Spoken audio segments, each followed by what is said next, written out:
आणि पटना जिला की आपला कला होगे कि यह तो 6-7 जगह के हमारा संगीत संग्रह की बातचीत में आलू है ना।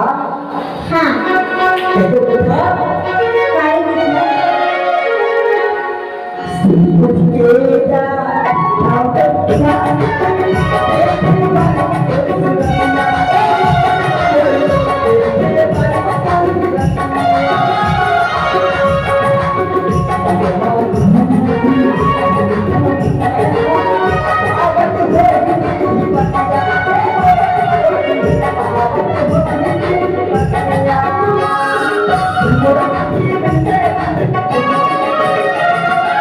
बोलो